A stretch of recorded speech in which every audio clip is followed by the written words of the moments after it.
বিপদে সংযুক্তা, ৫০ কোটির হিরে গায়েব। সংযুক্তাকে টেক্কা দিয়ে পারুলের মোক্ষম চাল। আমরা এমনটাই দেখতে পারব আজকের পর্বে। বিস্তারিত জানতে ভিডিওটি দেখতে থাকুন। বসু পরিবারে যখন ঠাকুর পুজো ও কেক কাটার মাধ্যমে উৎসবের মেজাজ তুঙ্গে, ঠিক তখনই আচমকা পুলিশের আগমন ঘটে। উৎসবের আনন্দ এক মুহূর্তেই নিমেষে বিশৃঙ্খলা ও আতঙ্কে পরিণত হয়। পুলিশ এসে দাদুকে জানায় যে তার বিরুদ্ধে এক গুরুতর এফআইআর দায়ের করা হয়েছে এবং তাকে গ্রেপ্তার করা হবে।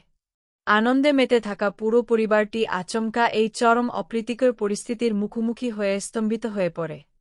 এই আকস্মিক বিপর্যয়ের নেপথ্যে রয়েছে সংযুক্তার অত্যন্ত সূক্ষ্ম ও সুপরিকল্পিত এক চক্রান্ত।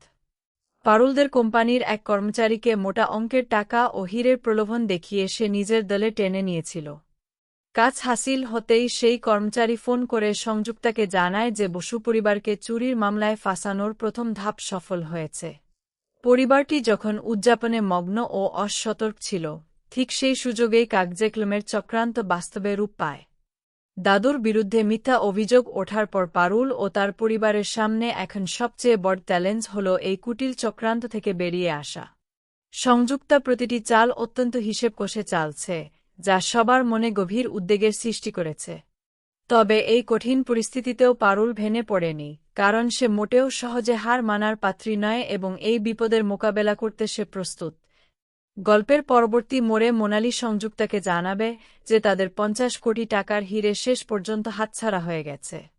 এই বড় ধাক্কা খাওয়ার পর সংযুক্তা স্বীকার করতে বাধ্য হবে যে পারুল কতটা বিপজ্জনক হতে পারে তা সে জানলেও পারুল যে এত দূর পর্যন্ত পদক্ষেপ নিতে পারবে তা সে ভাবতেও পারেনি।